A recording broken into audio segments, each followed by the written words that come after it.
Nouvel épisode banger aujourd'hui avec Mathéo et avec encore une fois un invité d'exception, Alex. Bienvenue à toi.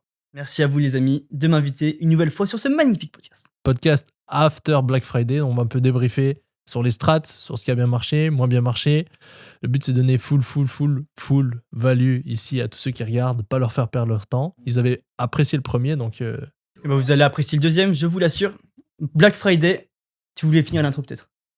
Elle est terminée. Hein. Elle est terminée. Du coup, comment s'est passé ton Black Friday? Qu'est-ce qui s'est passé entre la dernière fois et aujourd'hui?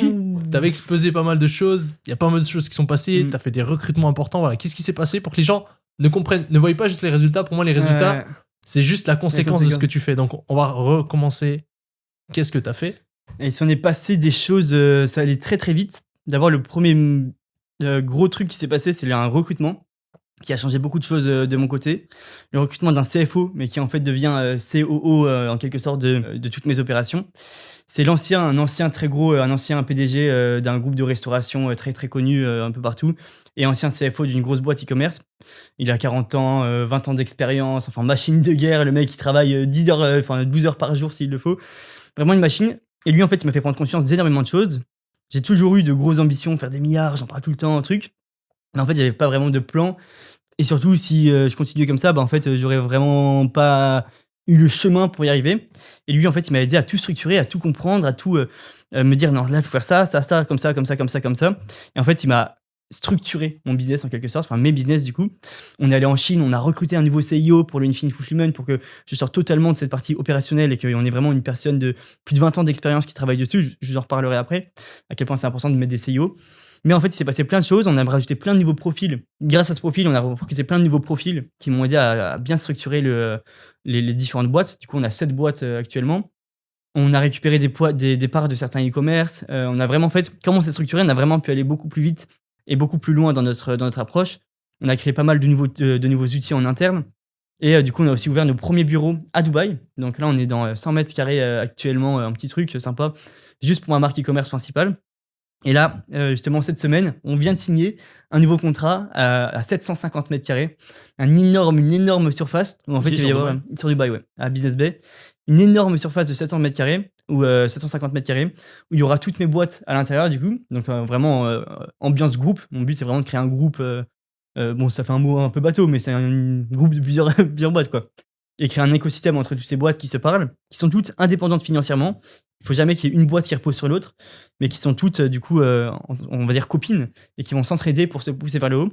Et du coup, mon objectif avec ce nouveau bureau, c'est de créer un vrai écosystème à l'intérieur de celui-ci. Il y aura un studio de podcast, il y aura un studio de tournage pour les marques e-com, il y aura, comme moi je suis dans le textile, il y aura un espace où il y aura des machines de couture pour la partie product, design, etc. Et en fait, je ramène tous les profils à player. Donc vraiment, c'est le headquarter, donc je peux pas ramener tout le staff, parce que sinon, c'est trop full et en fait, c'est plus un headquarter. Et du coup, en parallèle de ça, on a différents bureaux. On en a en France pour certaines boîtes où on est rentré. On en a du coup forcément en Chine. Et on aimerait ouvrir en Inde également pour tout un truc tech. Et voilà, le but, c'est avec ces bureaux, c'est de ramener des gros players au même endroit. Vraiment structurer tout le groupe avec des personnes full-time à leur poste, ultra déter, ultra motivées, vraiment des têtes d'affiche. Et surtout créer une grosse culture d'entreprise qui en fait est beaucoup plus importante que ce que je pensais. J'ai toujours cru que c'était un peu bullshit, un peu inutile. Mais en fait, la culture d'entreprise, quand tu commences un peu à grossir, c'est extrêmement important, c'est même nécessaire pour qu'en fait tout le monde soit drivé et qu'en fait les mecs le matin ils veulent aller au boulot, ils veulent aller se la buter, ils veulent tout exploser parce qu'en fait ça va dans l'intérêt de tout le monde. Et donc voilà, et ça s'est retranscrit en chiffres du coup. On a explosé nos records sur le Infinite Fulfillment. Avec notamment un nouveau CEO là, qui arrive et pas mal de process qu'on a mis en place par rapport à cette boîte pour aller vraiment la scaler à un autre niveau. On était environ à 10 000 commandes par jour, 10-15 000. Et là, on a fait un record Peak Black Friday à quasiment 25 000 commandes. Et on a réussi à parfaitement gérer tout ça en 24 heures. Donc c'était absolument insane. Moi, c'était vraiment mon défi. Est-ce qu'on allait réussir vu que je travaille avec les plus gros, entre guillemets, e-commerce, même si tout le monde est très gros. Mais entre guillemets, avec les plus gros e-commerçants francophones. Hashtag faites du sport. avec les plus gros e-commerçants francophones. Et du coup, il y avait énormément de volume à traiter. Vous avez combien de clients? On a 50 clients. 50 clients. Un tout petit peu de 50 clients. En fait, on prend peu, mais vraiment, on propose du premium. Et c'est encore plus nous montrer que jamais. Et avec le nouveau CEO qui arrive, c'est encore plus ça. Donc on met plein de nouveaux trucs en place pour l'Infinite Fulfillment, pour faire des sortes de connexions diverses et variées pour les différents partenaires qui vont travailler avec nous. Donc ça s'est super bien passé. En e-com, j'ai regardé le titre de notre ancienne vidéo, c'était 700 000 € par mois. Là, on vient de faire 2,5 millions, un tout petit peu moins de 2,5 millions pour le Black Friday. Magnifique. Et on stabilise à 1,8 million en temps normal, enfin entre 1,5 million et 1,8 million. Donc en fait, toute cette structuration qui a été très fatigante, hein, je suis vraiment crevé, mais parce qu'on avait beaucoup de travail. Et toute cette structuration a amené à du coup une explosion en termes de résultats, de chiffres et de croissance sur toutes les différentes boîtes. Et trop content. Au niveau de la rémunération, il est rémunéré sur l'ensemble. Ça se passe comment avec Au début, il est rentré que sur une boîte. Ok. Et en fait, après, quand on a vu, il était payé très bien, très gras. Ce serait vraiment un salaire très gras, mais qui le mérite en fait. Et c'est quand j'ai vu qu'en fait, il était très. Enfin, que vraiment, c'était un profil banger et vraiment ce qu'on appelle un A-player x1000. C'est là où je me suis dit, en fait, il faut que je le fasse monter en haut, à la structure de dessus, pour qu'il m'organise tout, etc. Et du coup, maintenant, il a on va dire un gros fixe et il va avoir en vesting des parts du groupe. Et tu l'as trouvé comment Alors moi, il faut savoir que sur certains projets, je donne 2 à 3% à des investisseurs pour justement avoir le réseau. Et j'essaie toujours de donner un tout petit peu de pourcent, pas pour du cash ou quoi, mais vraiment pour leur réseau et pour qu'eux, ils soient impliqués dessus, parce que c'est des grosses têtes qui connaissent beaucoup de monde. Et en fait, du coup, j'avais un problème de structure. Enfin non, c'est pas la vérité. La vérité, c'est que eux, ils me disent, mes investisseurs me disent, t'as un problème de structure. Tu vas vite, tu fais du chiffre. Et il y a beaucoup de personnes qui nous regardent, qui font souvent du chiffre, et ils se disent, c'est incroyable, il y a du cash sur le compte, tout va bien, c'est l'euphorie. Mais en fait, ils ne se rendent pas compte qu'ils sont en train de s'auto-tuer parce qu'il n'y a aucune structuration, que le cash qu'ils voient, c'est juste leur BFR et leur fonds de roulement, mais qu'en fait, en in fine, ils n'ont pas de cash à la fin, il n'y a plus rien. Et en fait, c'est eux qui me disaient ça, les investisseurs, il faut vraiment que tu recrutes quelqu'un pour ça. Je m'en fous, un CFO. Allez, ça y est, ça me cassait vraiment les couilles, tu vois, de me structurer les trucs. Et après, c'est quand j'ai parlé au mec que j'ai trouvé ça incroyable, quoi. Donc, c'est vraiment mise en relation. Mais sinon, je recrute les amis sur Join, Join. Tous mes recrutements, j'ai fait là-bas. C'est vraiment banger parce que c'est une plateforme qui te permet de faire des fiches de recrutement et les envoyer sur toutes les plateformes en même temps. Ouais, j'ai testé, mais j'ai pas eu beaucoup de. Si tu as recruté sur Dubaï, il faut faire attention là où tu mets lieu. Ouais. Et après, moi, c'est banger. Europe. Europe, moi, c'est trop bien. Et lui, ce CFO, enfin, c'est un CEO plutôt, c'était quoi ses capacités principales? C'est en quoi qu'il excelle? C'est en compréhension juridique déjà. Donc le mec, c'est une machine de guerre juridiquement parlant. Il m'a restructuré tout le groupe avec du coup une holding qui elle-même est dans une autre holding parce qu'en fait, on va avoir différentes branches dans le groupe. Pour l'instant, le moment, c'est un groupe e-commerce ou alors online. Et après, on va faire de l'immobilier, etc. Donc on a déjà prévu tout ça. Donc énormément dans le juridique. Il connaît tout ce qui est avocat. Il a travaillé pendant énormément d'avocats. Enfin, il connaît tout cet aspect-là incroyable. Organisation. Donc lui, il était CEO d'une boîte qui a dû restructurer, organiser, etc. Il était chez 8 Advisory, c'est un cabinet de restructuration. Donc en fait, 8. Ouais, que des 8 dans ma team. Mais il était dans un cabinet de restructuration, donc il a vraiment appris à structurer une boîte, à voir les pain points. Donc en fait, comment ça s'est passé? Pendant 3 semaines, il est venu en mode audit dans chacune des boîtes que j'ai. Et en fait, il a repéré tous les défauts, tous les problèmes, etc. Et en fait, il dit, là, il y a ça, on va les régler comme ça. Et en fait, le mec a une capacité opérationnelle assez dingue et une force de travail surtout. C'est pas un mec qui travaille 4 heures par jour, truc. C'est un mec, tant qu'il a pas réussi son truc, il est là jusqu'à minuit, tu vois, limite au taf, alors qu'il a des gosses et tout. Donc, très juridique opérationnel, juridique à fond, opérationnel à fond, structuring. Il sait pas faire de business en tant que tel. Genre, enfin, c'est pas lui qui va s'occuper de générer du chiffre d'affaires, mais c'est lui qui va te manager le chiffre d'affaires et faire en sorte que ce chiffre d'affaires se convertisse déjà en bénéfice. Et surtout que tout fonctionne bien pour le long terme et que tout soit vraiment carré. Donc moi, je m'occupe vraiment de la partie un peu folle, où je dois trouver les idées. C'est là où on est parfaitement complémentaires en tant qu'associés. Moi, c'était vraiment la partie où je suis partout, j'ai les nouvelles idées, les nouveaux projets à lancer. La vision, acquisition, vision, stratégie. Et lui, vraiment, il vient tout peaufiner, tout régler, mais être sûr que tout est carré, recruter les bonnes personnes. Et moi, dès que j'ai une idée, je lui donne une idée. Et lui, il sait exactement comment il va aller l'opérer, cette idée, etc. Il recrute aussi? Il recrute aussi, ouais. Moi, il me faut exactement le même profil que ton gars. Mais il a pas un frère? J'en connais un, mais je sais pas s'il serait chaud de venir à Dubaï. Mais il en connaît un très bon qui est formé par lui, qui serait chaud. Mais je pense que ça serait intéressant pour vous de faire un podcast. Je sais pas s'il serait chaud, mais de faire un podcast avec lui. Ouais. Je Ouais, peux lui bien en sûr. parler. Très intéressant. Si c'est un A-player, Mais c'est moins, les gens qui regardent sont peut-être plus e-commerce, lui il connaît moins le e-commerce, c'est plus structuring. mais plus, c'est ultra intéressant. Parce que c'est justement le lac qui a beaucoup de personnes. Et nous, on offre tout le reste. Et Ouais, je pense que ça sera un cadeau à notre audience de le faire. J'en parle Ouais, et ça avec pourrait être plaisir. intéressant. Nous, on offre vision, CA, nouvelles idées, Ouais. stratégies, mais pas après, pour notre, tout peaufiner. Ouais, Ça, ça. c'est Genre, combien de personnes nous regardent et ont des business plans? Est-ce que même vous avez des business plans? Moi, c'est un truc qui Ouais. m'est arrivé cette année, qui est tout nouveau pour moi, un business plan. Je me dis, c'est bullshit ça. C'est quoi cette merde? Business plan, c'est le truc le plus important de ton business. Si t'as pas de business plan, tu ne peux pas travailler proprement, tu ne peux pas prendre de l'avance, tu ne peux pas être sûr que ta stratégie est parfaite, parce que si tu es du jour au lendemain, tu fais tout du jour au lendemain, tu peux pas avoir la meilleure idée parce que tu vas la lancer dans l'urgence. Business plan, ça te permet de tout prévoir, de te faire ton cash flow nickel. Ça te permet. Lui, vous êtes d'accord avec moi ou pas? Est-ce qu'il a tout le temps un grand sourire? On sait jamais pourquoi. Je pense qu'il le voit pas à la, Ah travers ouais, la vidéo. putain. C'est focus sur toi, il voit pas que Nico il rigole tout le temps. Nico il a le smile tout le temps. Voilà, pour ceux, c'est pas un spoil, Nico a le smile tout le temps. Ouais, c'est bien, la joie de vivre. Et du coup, sans business plan, ça te permet pas de savoir quand est-ce que tu dois acheter tes stocks, en fait, parce que qu'est-ce qui va se passer, pourquoi tu dois acheter ça, quand est-ce que tu dois lancer tes produits, quand est-ce que tu dois lancer ci, ça, ça. Ça te permet aussi d'avoir un business plan, de réfléchir plusieurs mois en avance à ta stratégie nickel pour cette période, pour le Black Friday, Imaginons, ça te permet d'être nickel et en fait, d'être sûr que tu as tout vu, tout pris en compte, tout est nickel. Et le business plan, c'est le truc le plus important. Mon métier actuellement, là, c'est comme on est en plein dedans, c'est de faire le business plan de toutes mes boîtes, le business plan du groupe. Ça prend énormément de temps parce qu'il faut être précis, il faut être vraiment faire attention, parler à toutes les équipes. Parce que là, on a recruté par exemple une meuf à la production, acheteuse, production qui gère tout ça. Et du coup, en fait, en business plan, si tu parles pas à cette personne, et ben en fait, c'est impossible parce qu'il va être faux. C'est-à-dire que si tu lances ces produits, là, tu lances ta production ce jour-là, tu sais qu'en fait, ça prend X temps et il y a X problèmes et trucs. Donc, il faut vraiment parler à toute l'équipe.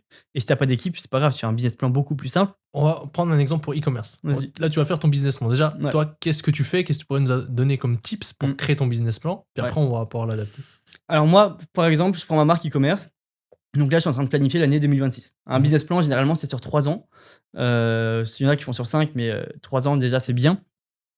L'objectif numéro 1 du business plan, c'est de donner de la vision à ton projet. Donc, où est-ce que je veux aller? Ça te permet de savoir un peu dans quelle direction tu vas et pas être en fait au fil du vent. Je sais pas ce que c'est l'expression. Ouais, c'est ça. Au fil du vent. Ouais, c'est ça. Mais c'est pas être voilà, au fil du vent. Et c'est vraiment avoir un objectif clair à la fin. Dans 3 ans, je veux être ici. Ok. Donc, dans 3 ans, je veux, pour ma part, vraiment leader plus du marché européen. Et commencer à acquérir le marché. Quand tu dis leader, tu mets un chiffre avec? Ouais, le business plan est toujours chiffré. Donc Ok. vraiment, c'est je fais X par mois, X par an. Et en fait, même un business plan très précis, c'est par semaine. Mais bon, ça, Ouais, c'est un peu. mais après, ce qui en découle du business plan, c'est Voilà, après, c'est la stratégie. Donc, ça, c'est la première étape. forecasting aussi. Est-ce Forecasting, que tu vas dire exactement. En fait, sans business plan, tu peux pas faire de forecast. Ouais. Parce que c'est le business plan qui guide ton forecast en quelque sorte. Mais le bon, c'est dommage que business- ça soit moi qui business- vous parle de ça alors que j'y vais Ouais. bien. Mais bon, ouais, c'est pas grave. Mais le je vous donne business un plan, peu. c'est la vision. C'est quoi la différence pour Non, toi là c'est vision. Tu vas mettre du coup tes recrutements. Donc, par exemple, cette année, l'année prochaine, là, quels sont mes recrutements et quand je les fais. Ouais, bien sûr. Donc, je recrute en janvier, en février, je recrute un head of product, je recrute un CMO. Là, je recrute un CMO l'année prochaine, par exemple. Les produits que tu vas sortir. Donc, tu mets tous les produits que tu vas sortir. Je sors XXX à cette période-là, les collections. Tu sais que c'est l'été, donc en fait, potentiellement, tu vas sortir du swimwear, tu vas sortir des trucs un peu pour par rapport à la période. C'est l'hiver, tu vas sortir de trucs. Enfin bref, tu mets toutes ces sorties produits ou collections ou les deux. Tu mets tes offres marketing. Donc, en fait, à ce moment-là, il y a cette offre qui va devoir sortir. Donc, tu vas la préparer. Tu le mets, ça sera 20% de réduction, ça sera ça l'offre.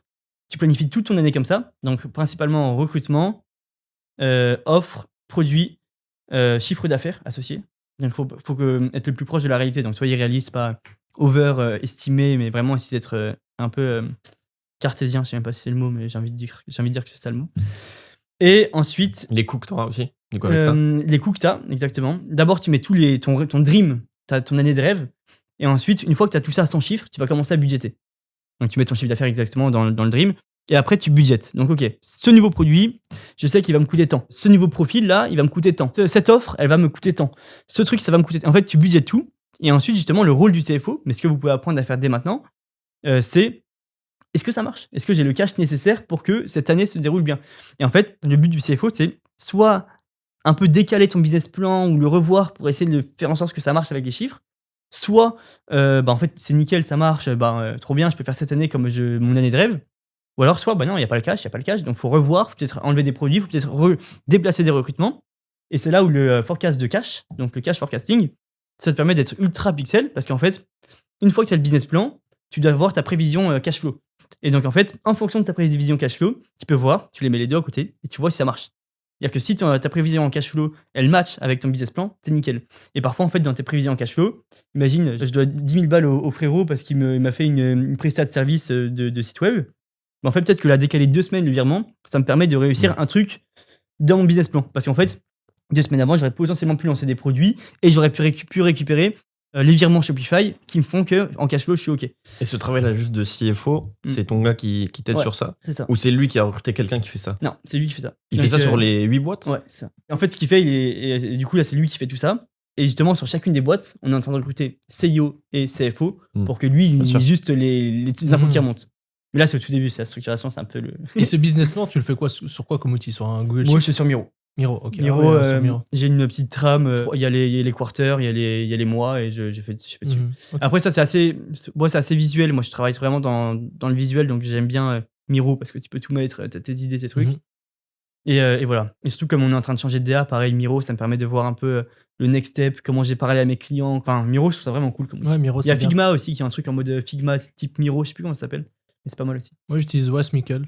C'est pareil. C'est pareil que Miro. Bon. C'est exactement pareil. Ouais, sur ClickUp, il y a la même fonction. Bon, mais tant que t'as un tableau, en fait, tu ouais, c'est ça. Tu peux même faire sur un papier. Oui, bien sûr. Pareil. Après, c'est mieux sur quand même parce qu'il faut que ça se partage à ton équipe. Ouais. Mais si t'as pas d'équipe aussi, c'est ça que je voulais dire. Là, vous, ça vous paraît loin parce que forcément, j'ai une équipe. Ou vous, peut-être que non, peut-être qu'il y en a qui sont très avancés aussi. Mais en tant que débutant, pourquoi c'est important aussi avoir un business plan? Parce que ça te permet de te mettre une méthodologie dans ta façon de travailler. Bah là, en gros, on est en train de tourner justement tous des nouveaux modules. Pour débutants, comment tu fais ton business plan step by step? Quand t'es débutant, le problème, c'est que t'es jeté un peu dans la fosse au loup. Et en fait, bah forcément, t'es perdu. Tu sais, je fais ça, mais là, en fait, je dois faire ça. Exact. T'es trop perdu. En fait, moi, je me suis rendu compte. Les gens, tu leur donnes des infos. Enfin, évidemment, on leur donne toutes les infos qu'on peut parce que nous, notre but, c'est de faire en sorte qu'ils réussissent, même pour la montée en performance de nos formations respectives ou quoi que ce soit. En fait, tu les laisses dans une fosse au loup. Il y a plein de trucs différents. C'est un peu la guerre. Alors qu'en fait, avec un business plan, le mec, il sait step by step quoi faire. En cas d'échec, il sait comment ça se passe, comment faire. Il sait qu'il a X euros de budget de base, il a 2000 balles de budget. Il sait qu'il a 1000 euros qui rentrent chaque mois parce que j'en sais rien, il a peut-être un petit taf à côté. Il sait que du coup, ça rentre. Et en fait, on lui fait un petit prévisionnel sur 6 mois, 1 an, max. 6 mois, c'est mieux pour essayer d'un peu. Au début, il faut quand même faut se booster pour réussir en e-com, tu vois. Ça n'est pas tout seul. Mais un business plan structuré de A à Z qui te permet de réussir en e-commerce d'une manière méthodique, d'une manière quasi certaine, parce qu'en fait, le business plan fait que tout est écrit. Donc, après, c'est ta force à te remettre en question en fonction des échecs que tu fais. Mais si t'échoues, tu vas là, tac, tac, tac, tac. Tout est écrit de A à Z. Et moi, c'est vraiment ce que j'ai envie d'apporter au e-commerce, aux débutants en e-commerce francophone, c'est la fausse loup, c'est fini. Maintenant, tu suis un business plan précis avec toutes tes infos personnelles, parce que chacun.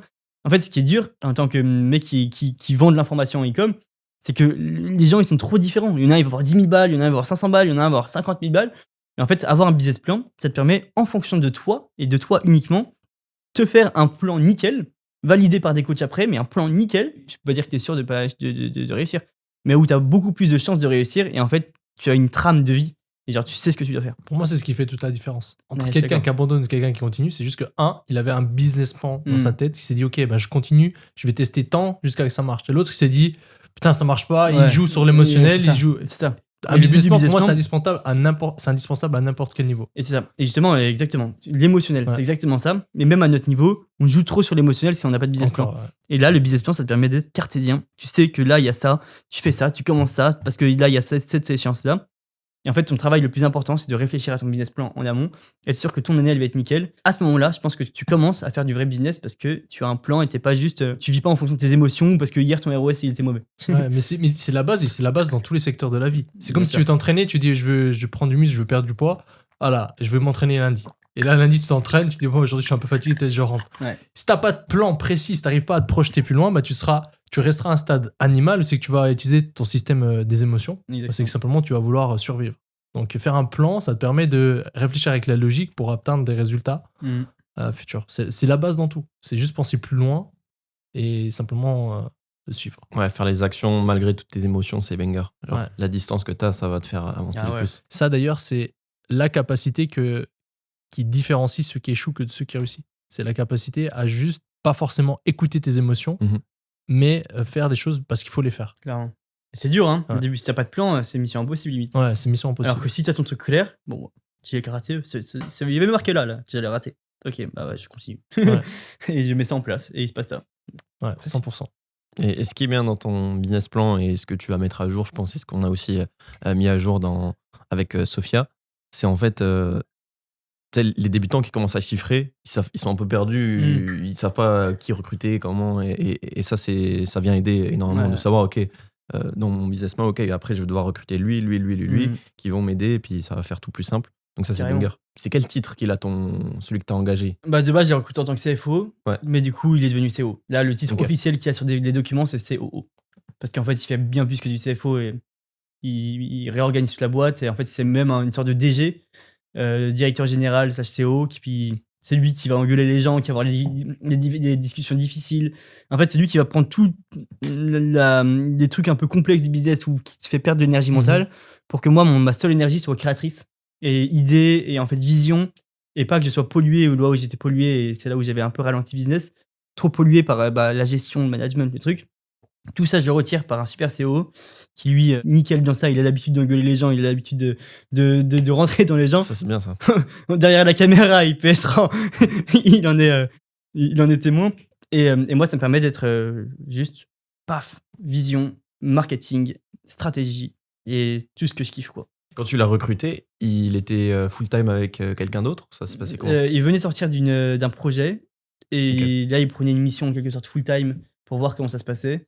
Et la mission s'est bien passée, on a prolongé en CDI de base. Et après, du coup, il a augmenté. Et lui, il check aussi ce que font les équipes. C'est-à-dire, il va venir contrôler. Il fait un call avec les équipes, lui? Les équipes, elles sont dans les bureaux, donc ça, c'est super déjà.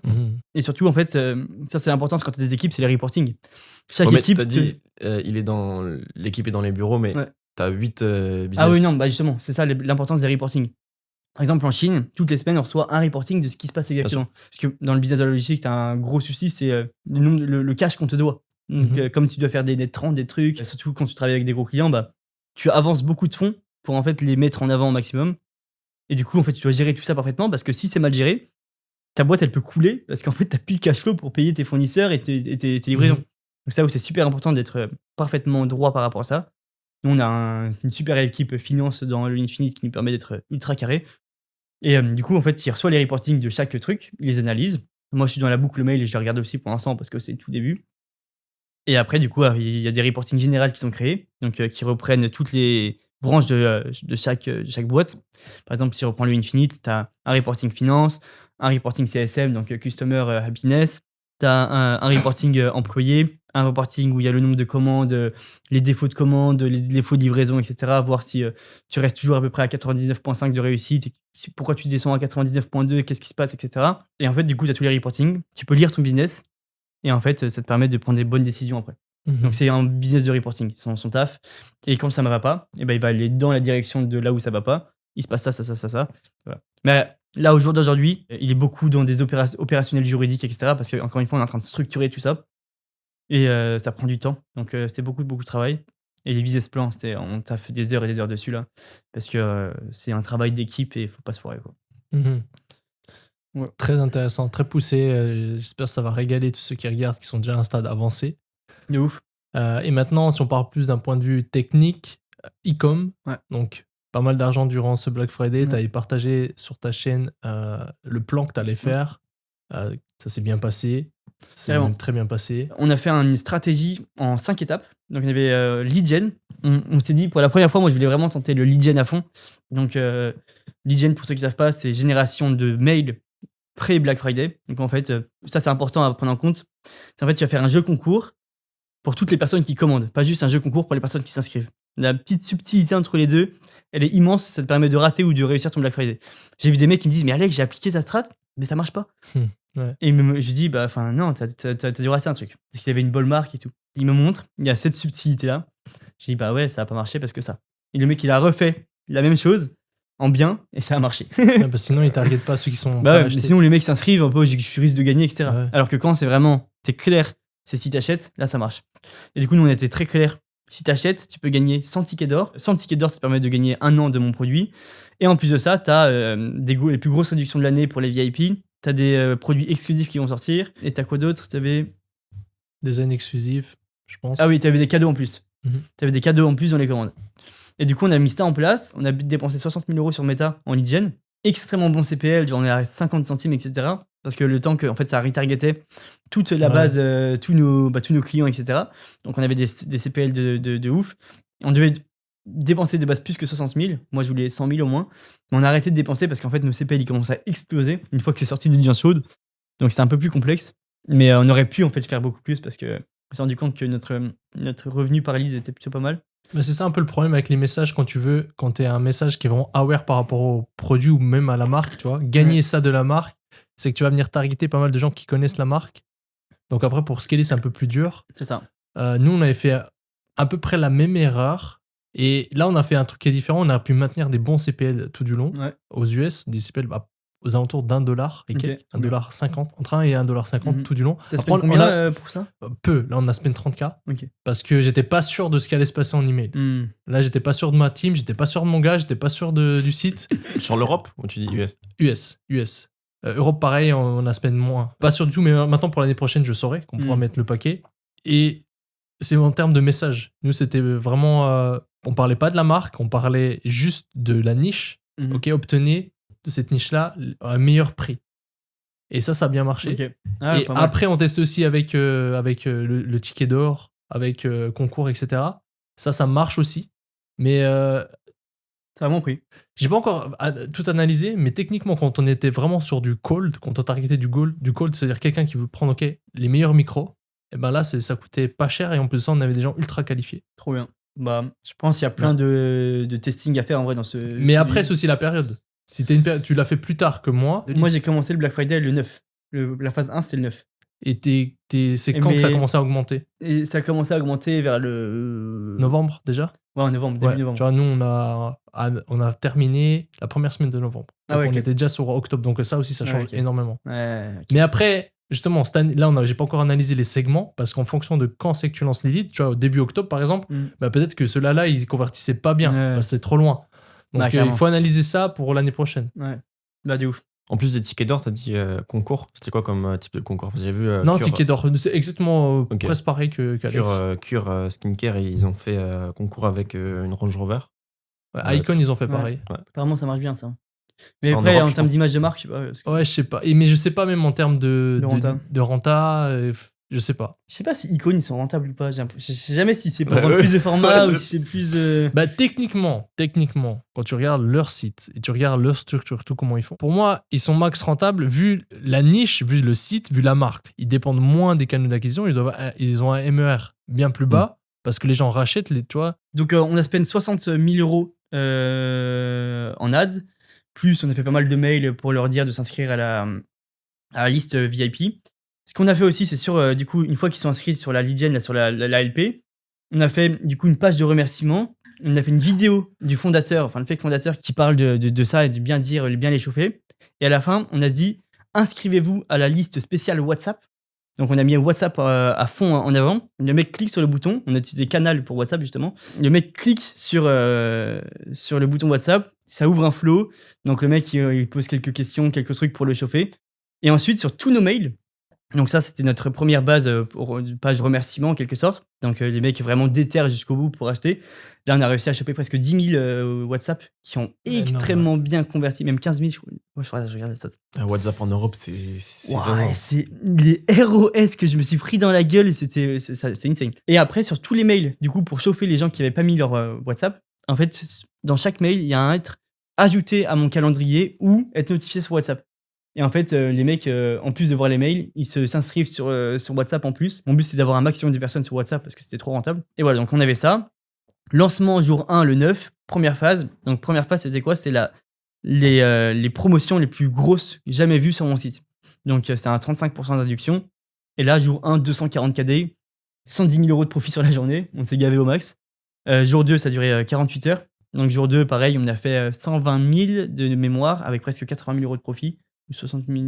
Ouais, il y a un vlog de moi quelque part. Vous pourrez voir sur ma chaîne. N'hésitez pas à vous abonner à Master et à moi-même. N'hésitez pas à vous abonner, ça aide beaucoup. En vrai, faut le dire parce que c'est vraiment un truc qui aide sur YouTube. L'abonnement, le like ou le commentaire, c'est un truc de ouf à quel point ça aide. Donc voilà. Donc jour 2, pareil, explosion. Ensuite, on a fait phase 2 qui a très bien marché. Je sais plus quoi vous dire ce que c'est. La phase 2. Nouveau produit, je pense. Ouais, nouveau produit, exactement. Donc la re-explosion, incroyable. Genre vraiment, on a fait 190 000 ou 200. T'as les stats ou pas? Pour prendre 100, peu importe. De toute façon, ce qu'il faut savoir, c'est qu'il dit un chiffre, même si c'est à 5% près, en gros, les gens comprennent. C'est un gros chiffre, presque pas loin de la jour 1. Ensuite, phase 3, donc là, flop. Gros flop. Je pensais vraiment que ça allait exploser phase 3 parce que c'était un bombardage au niveau des ads vraiment ultra agressif. Dans le Black Friday. C'est le vrai Black Friday. Ouais. Là, c'était phase 3, donc c'était vers le 15 novembre, 16 novembre. Phase 3 aussi, c'est WhatsApp, push. Non, là, il y avait moins de push WhatsApp du coup. C'était plus vraiment ads. En fait, c'était un peu la période de répit avant la phase 4. Ouais. Mais je pensais que ça allait bien plus se prendre.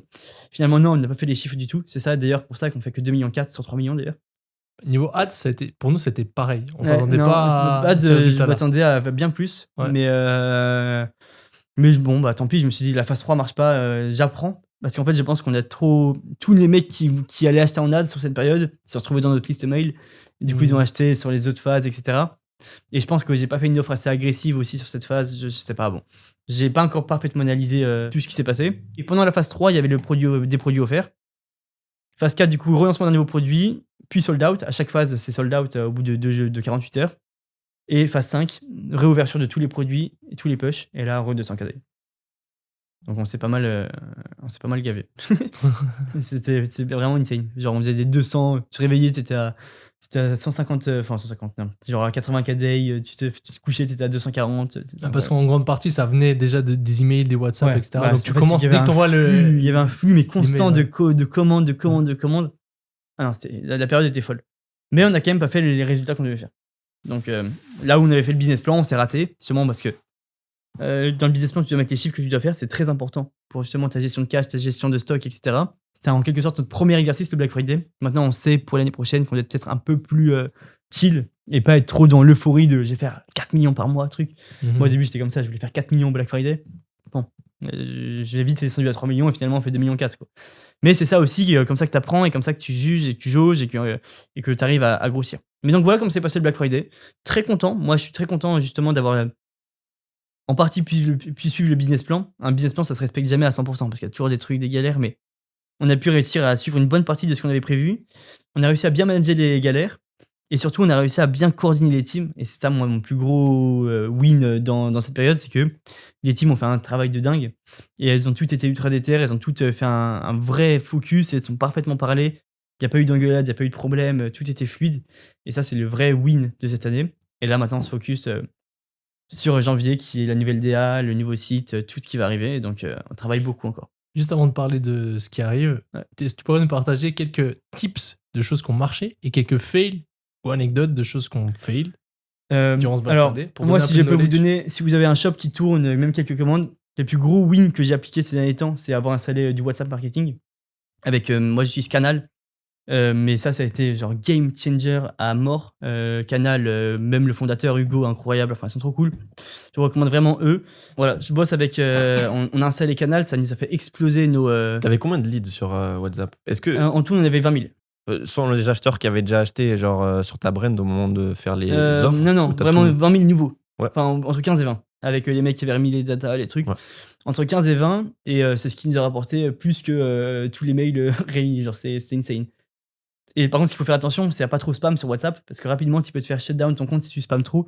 Donc, c'est là où il faut être malin dans WhatsApp. Comment tu vas leur parler, comment tu vas ne pas paraître agressif, mais presque friendly. Tu veux toujours mettre des photos, des belles photos, des beaux trucs, pas être dans l'agressivité.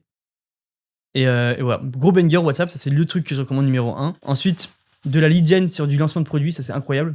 Donc, grosse lead gen en mode... nouvelle collection va sortir, un nouveau produit va sortir. Inscrivez-vous à cette liste VIP pour tenter d'avoir des offres exclusives ou le gagner gratuitement, votre commande gratuite. On fait 100 paniers gratuits, etc. Pour des lancements de produits, ça marche super bien. Et voilà, c'est 2 petits tips que je peux donner. Et fail? Ou fail que t'as eu ou anecdote. Fail, c'est quoi le plus gros? Le plus gros fail, c'est ma phase 3, mais je sais pas dire ce qu'il y a encore, parce que j'ai pas encore parfaitement analysé. Je sais pas dire ce qui a vraiment pas marché pendant ce moment-là. Mais je dirais, si tu fais un Black Friday en plusieurs phases, j'ai l'impression qu'il faut que tes offres soient à peu près toutes équivalentes. Sinon, le mec ne va pas acheter pour une phase pour attendre pour l'autre. Et du coup, en fait, ça te nique un peu. Et en fait, il perd full chiffre d'affaires parce que le mec attend alors qu'il aurait pu commander 2 fois. Donc, quand on fait différentes phases, déjà mettre les livraisons offertes, c'est très important. Parce que le mec, il faut qu'il puisse acheter toutes les phases. Et il faut vraiment qu'il ait l'impression que s'il rate cette phase-là maintenant, bah, il va pas la retrouver. Ouais. Donc en fait, que chaque phase, il achète, et que du coup, tu fasses livraison gratuite pour pas qu'il ait l'impression de se faire baiser s'il achète plusieurs fois. Il y en a beaucoup qui en ont acheté plusieurs. Ouais. Alors là, il y a des mecs qui ont acheté à toutes les phases, c'était dingue. Quand tu dis que sur WhatsApp, par exemple, tu te fais vite bloquer, c'est-à-dire, Ouais. t'as fait combien de messages Ça dépendait des périodes. On pouvait monter jusqu'à 2 ou 3 WhatsApp par jour sur la période la plus charnière. Donc là, c'était vraiment quand c'était le rush. Mais on s'est pas fait bloquer, nous. Donc, malgré être très agressif, on a tenu. Mais après, on a calmé, etc. pour un peu. Parce que c'est méta, tu vois. Donc, on a calmé pour essayer de faire patte blanche, etc. Et on faisait 3 mails par jour sur les plus gros rushs aussi. C'est dingue, juste avec 30 000, 20 000, t'as dit Sur WhatsApp. 20 000 WhatsApp, 40 000 mails en tout. Ouais. Donc 40 000 dans la VIP. Et après, on avait aussi, 100 000 mails non VIP. Parce que c'était pas qu'un Black Friday VIP, c'est ça que j'ai pas dit. C'est t'avais les avantages VIP. Et après, une fois que les VIP étaient servis, t'avais une petite réduction en moins pour les non VIP. Et là, on peut tartiner les 100 000 mails. Banger. Et il y avait de l'ADS évidemment constamment. Donc l'ADS, je dis pas que l'ADS c'était nul pendant le Black Friday parce qu'on avait des putains de ROS forcément avec les mails et tout. Mais sur la phase 3, là où on comptait plus sur les mails, les ads que sur les mails, etc., ça n'a pas marché comme on voulait. Mais si on a bien tartiné en ads. Après, ce qu'il faut savoir, c'est que dans cette période-là, des fois, Meta attribue le view. Tu vois, ils sont en 7-day view, 1-day click. Des fois, il attribue un peu à ceux qui achètent par email. Nous, en cette période-là, on met tout en 1-day click. Ok. Ah ouais, par contre, bah ouais. Nous, on n'a pas fait ça. Et les ROS sont moins fous, mais tu vois vraiment que. Au moins, c'est plus. Oui, parce que nous, on se retrouvait avec des ROS de 14. Je disais, mais arrêtez, je fous de ma gueule. Ouais. Mais après, pour ceux, il y en a pour des, honnêtement, qui ont fait leur meilleur chiffre, leur chiffre record. Pour nous, ça n'a pas été si ouf en ads. En email, pareil, la full mais les emails, c'est trop rentable. Hein. Email, c'est trop rentable. En ads, pareil, on est en train d'analyser pourquoi. Après, je sais que pour pas mal de grosses marques, ça n'a pas été si fou. Pour d'autres, ça a été fou. À voir. C'est un point de vue méta. Il y a pas mal de choses qui ont changé en termes de méta cette année. Andromeda, etc. À voir. Il y a des choses. Moi, je pense que si la plupart des gens qui nous regardent, je pense qu'ils sont en début de marque. Donc moi, pourquoi j'ai fait 5 phases? Parce que je voulais tester plein de trucs. Je pense pas que c'est le plus opti de faire 5 phases, j'en sais rien. Ça a plutôt bien marché. En tout cas, je voulais tester un max. Et donc si vous êtes encore en début, n'hésitez pas à tester en max en Black Friday, voir ce qui est bien, pas bien. Et justement, après tu testes et tu sais ce qui a bien marché, ce qui a moins bien marché. Tu optimises pour chaque année, quoi. Ouais, 100%. Mais là, vous referiez une campagne lead, par exemple pour Noël? Moi, je pense que j'ai trop tartiné mon audience pour le Black Friday, donc je calme un peu. Noël, ça va être beaucoup plus chill de notre côté. Juste, on a fait move pas mal de stock en France pour continuer de ship. Non. Parce que j'ai l'impression qu'en Europe, campagne leads, même hors Black Friday, tu peux. Ouais, bah justement, moi j'ai tartiner, testé pour la nouvelle DA là, en janvier. Donc voir ce que. Genre Saint-Valentin et ensuite chaque. Ouais, mais qui pas, peut là surtout- c'est trop proche. Là en fait, la liste que tu as fait pour VIP, tu peux il va pouvoir l'utiliser pour Saint-Valentin, pour Noël. En fait, c'est la même liste, les gens sont dedans. Ouais, Donc après, ouais, c'est bien pour un autre événement, mais là c'est trop proche et les CPM sont encore hauts. ouais, c'est vrai. Et du coup, donc c'est quoi pour 2026, nouvelle DA? C'est quoi qui va changer et pourquoi? Alors, nouvelle DA, nouvelle DA, pourquoi? Parce qu'en fait, pour l'instant, sur ma marque, on a encore une image un peu e-commerce et pas marque. Donc, on est vraiment aperçu comme une image, c'est un shop e-commerce et j'achète le produit par utilité et pas par marque. Et ça, c'est vraiment un truc qu'on veut changer, justement, comme tu disais tout à l'heure, pour ne plus dépendre du ROS, de Meta, pardon, mais vraiment dépendre de la marque. C'est-à-dire que les gens achètent pour ta marque parce que tu deviens fort, tu deviens vraiment. T'es beaucoup moins dépendant des ads. Nous, c'est vraiment notre combat. On dépend beaucoup trop des ads, mais c'est un enfer. Et du coup, en fait, tu gagnes rien que 10% en moins de dépendance à Meta, c'est 10% d'EBITDA en plus, quasiment. 10% de points de marge en plus. Et donc, en fait, on est vraiment dans cette optique, on veut créer une marque. Donc, on doit changer. Comme ça, même s'il y a des concurrents qui arrivent, ils se font chier, en fait, t'en fous. Toi, t'es une marque. Et donc, on a énormément investi dans la nouvelle DA. nouveau site en headless. Donc, on fait un site en headless, pour ceux qui ne savent pas, c'est quand le back-end est dissocié du front-end. En gros, c'est full dev, full codé. C'est avec une autre stack que Shopify n'utilise pas, mais justement qui te permet de changer de page en instantané. Et par exemple, si vous avez des variantes de produits en pack, généralement, ça change de page. Et là, en fait, c'est instantané. Enfin, je sais pas si vous voyez ce que je veux dire, mais il y a pas mal de moments où tu dois changer de page sur Shopify actuellement, alors que ça sert à rien, alors que tu peux, avec le headless, ne pas le faire. C'est beaucoup plus rapide. Et surtout, nous, on vend pas mal de packs. Et en fait, sur Shopify actuellement, tu peux pas splitter tes packs comme tu veux en fonction des produits qu'il y a dedans. Et du coup, pour la gestion, justement, des stocks, c'était un peu galère. Et là, maintenant, genre un pack, c'est considéré comme 4 produits unitaires ou 3 produits unitaires, etc. Ce qui nous permet d'être beaucoup plus précis sur notre stock management.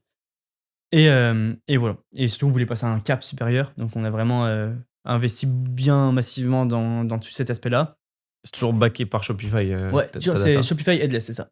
Donc, ça s'appelle Hydrogène. Et c'est un tech qui sont en train de bien développer. Et ça te permet, Gymshark, par exemple, vous pouvez les regarder. Ils sont en Headless. Il y a qui d'autre? Il y a Gymshark. Bon, il y a plein de sites en Headless. Mais quand vous avez les Spy Tools, vous voyez, par exemple, ce site est un Headless Shopify sur Trendtrack, par exemple. Vous voyez les trucs. Ça peut être intéressant de justement aller chercher tous les sites qui ont ça pour Ouais. voir. C'est ceux qui scale fort, quoi. Ouais. Parce qu'en fait, c'est des sites qui coûtent très cher. C'est genre entre 50 000 et 150 000 balles le site. Mhm. Parce que c'est vraiment beaucoup de mois de développement, beaucoup d'équipes dessus. Et surtout, ce qui est horrible, c'est que pour moi, chaque moindre changement, c'est vraiment une galère. T'as ton dev qui doit aller dedans, être sûr que ça n'impacte pas ça. C'est vraiment quand t'es vraiment. Genre, faut que tu sois vraiment structuré. Et c'est qui va chapeauter tout ça? C'est-à-dire, c'est qui va. T'as un CRO manager ou c'est quoi le nom de la personne qui va chapeauter les devs? C'est ce qu'on appelle un CTO, celui qui s'occupe vraiment product. Mais pour l'instant, c'est un part-time, moi, que j'ai actuellement, parce que j'ai pas besoin de full-time. Mais je vais en recruter un full-time pour qu'il gère les différents projets du groupe. En gros, c'est un développeur senior qui sait comment on code, et après, il y a un développeur junior en dessous de lui qui va lui faire le boulot. Ok, très lourd. Beaucoup de sites qui sont passés en headless le regrettent, parce qu'en fait, ils savaient pas les capacités derrière à vraiment... ils se rendaient pas compte de la complexité du truc. On le voit avec Checkout Champ. Ouais. C'est quoi ça? Checkout Champ, c'est pour avoir un meilleur checkout, t'as un meilleur taux de conversion et surtout tu peux être full upsell. Ok. Et t'as beaucoup de gros players en e-com qui l'utilisent, genre Noro et d'autres gros. Et tous les gars qui font 100 M en e-com, la plupart, 100 M avec un produit, avec un funnel, ils ont Checkout Champ. Ok. Et du coup, c'est quoi le problème Le problème, c'est que l'UX, tout est horrible, genre à dev en fait. Ah ouais. Et genre. C'est compatible avec Shopify, ça? Hein? C'est compatible avec Shopify? Les commandes, tu les remontes à Shopify. Ok. Mais c'est hors Shopify. Ok. Du coup, c'est intéressant au niveau fees. C'est intéressant. C'est par ça, vous? Là, on le développe parallèlement. Et donc, il faut développer leur checkout? Je comprends pas. Non, en fait, Checkout Champ, c'est en gros c'est un funnel builder. Ok.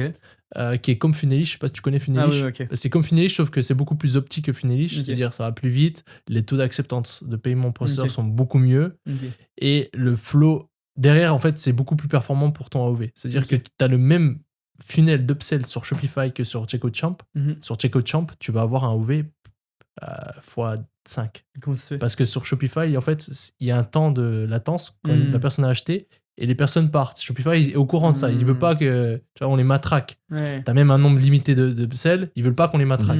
Tandis que sur Checkout Champ, c'est l'inverse. On focus là-dessus. C'est-à-dire les gens, automatiquement, ils vont accepter, ils vont voir la page d'après. Donc, automatiquement, l'AOV est skyrocketé. Et ça, on peut, genre, un mec qui est sur un Shopify normal, il peut juste mettre ce. Ouais, c'est ça, il peut faire des funnels sur Checkout, Ok. Et c'est un funnel sur Checkout. Donc, tout le site, il est sur Checkout aussi? Alors, tu peux faire tout le site, ou tu peux faire ton best-seller, ou tu peux faire. Tu peux pas juste prendre le Checkout? Tu peux prendre juste. Genre, juste tout ton site est sur Shopify et tu mets ton Checkout. C'est moins optique que tout sur Checkout Champ si tu veux tester Checkout Champ, parce que si de A à Z sur Checkout Champ, t'auras beaucoup moins de temps de latence et ce sera plus fluide. Trop bien. Et c'est surtout banger aussi pour les abonnements. Ouais, pour les abonnements. Et c'est aussi très bien parce que sur Meta, tu sais, Meta, c'est pas prouvé, mais on dirait qu'elle s'adapte à ton ROS break-even. C'est-à-dire que elle voit combien tu fais, elle estime un peu, puis elle s'adapte. Okay. Et ce que beaucoup de personnes font sur Checkout Champ, c'est qu'en fait, ils déclarent juste la première vente sur Meta, sur Applovin, etc. Ouais. Et après, derrière, tous les upsells qu'ils font, ils déclarent pas. Ce qui fait qu'ils sont max rentables. Ah oui, parce que Facebook veut faire en sorte qu'ils se rentabilisent juste avec une vente en cold. C'est ça. Smart. Après, ils disent qu'ils savent pas si c'est ultra opti, mais ils marchent tous. Oui, c'est un peu les théories du complot méta. Ouais, c'est ça. Et du coup, 2026, tu as dit que pas mal de choses qui changeaient. Et au niveau offre, qu'est-ce que tu vas faire? Ok, là, on a quelqu'un qui a une marque, qui fait des offres agressives. Est-ce que tu leur conseilles de réduire ses offres? C'est quoi tes conseils par rapport Moi, à j'ai ça? pas envie de donner des conseils pour ceux qui me regardent parce que c'est vraiment personnel à vos marques. Moi, j'ai remarqué, de mon côté, je sais, ça dépend des brands, mais de mon côté, et je pense que c'est le cas de beaucoup de brands, faire des grosses offres très agressives, ça tue ta marque petit à petit. C'est-à-dire que être toujours en offre, in fine, ça va te tuer. Avoir toujours des packs extrêmement grands qui te revient limite à quasiment que dalle le produit unitaire, ça nique ta valeur perçue, ça nique ton image de marque, et en fait, petit à petit, tu peux pas devenir une marque comme ça en tout cas. Mais tu peux commencer comme ça aussi. Pour moi, il faut commencer comme ça. Ouais. Donc, ça te permet de prendre des parts du marché, ça te permet de vendre beaucoup. C'est super. Et après, par contre, quand tu veux passer en marque, c'est là où moi, je ferai le changement. C'est pour ça que j'ai pas envie de donner de conseils, parce que ça dépend vraiment des gens. Mais en tout cas, moi, ce que je fais, c'est que ça va être beaucoup moins agressif. J'ai consciemment, du coup, réduit fortement mon chiffre d'affaires sur les débuts janvier, février, etc. Mon chiffre d'affaires dans le prévisionnel. Parce que je savais que, en fait, il fallait un temps pour que le marché se réadapte à ne pas avoir de promo tout le temps sur mon site, à ne pas avoir d'offres très agressives sur les ads, à parler différemment sur les ads aussi, beaucoup plus premium, beaucoup plus marque, quoi. Et du coup, je prends ce risque sur cette année 2026 de certes faire peut-être un peu moins de chiffre d'affaires, ce que je me disais pas il y a 3 mois où je voulais vraiment faire presque x2. Mais là, limite, je me dis, je pense que je vais en faire plus in fine parce que j'ai justement des belles collections qui sortent de produits, de trucs. Mais du moins sur les premiers mois, faire moins de chiffre d'affaires, retravailler vraiment fortement mon image de marque, mes offres, les baisser fortement pour travailler sur vraiment le premium et devenir et juste mettre des offres. Genre, si je fais une offre pour Pâques, Halloween, truc, 10%. 10% de réduction, livraison offerte, très chill, très soft, influenceur 5-10% de réduction, s'inspirer un peu de ce que fait AirUp par rapport à leurs offres, ils arrivent à bien tenir, ou même les Oli, les trucs, très chill, et juste en fait tu vends ton produit, tu vends ta marque, tu vends le bénéfice et vraiment à quel point il va te changer la vie, et c'est sur ça qu'on part, donc je prends le risque de faire moins de chiffre d'affaires sur l'année prochaine pour qu'en fait après ça explose par la suite et que ça devienne une billion de dollars compagnie. Je pense exactement pareil. Ouais. On va faire exactement pareil, mais pareil, c'est un risque. Et pareil, je sais pas comment. Il faut être prêt à perdre du chiffre d'affaires, je pense. Ouais, mais c'est ça. Et après, à augmenter potentiellement ses marges aussi. Hein. Ça, potentiellement, tu fais moins de chiffres, mais tu fais plus de Tu fais bénéfices. plus de marge, mais pour moi, c'est les bases d'une marque. Et actuellement, nous, on vend un produit. Et là, maintenant, ce qu'on veut, c'est créer une marque. On veut que les gens achètent pour la marque. Donc, c'est la base. C'est la galère. Ouais. Surtout quand on a fait plusieurs millions sur son marché avec un truc de base. Le temps que le marché se réhabitue sur le truc, il faut aller fort. Et du coup, nous, on a des vidéos qu'on a payé 10 000 balles. Pure awareness, pure branding qu'on va mettre en masse, juste en view. Pour que le Comment marché. t'as payé 10 000 balles une vidéo? Il y a de la 3D, il y a du storytelling derrière, il y a du shooting drone, mais c'est la 3D qui coûte le plus cher. Ok. Genre, tu rentres dans le produit, tu comprends, tu vois, c'est trop scié.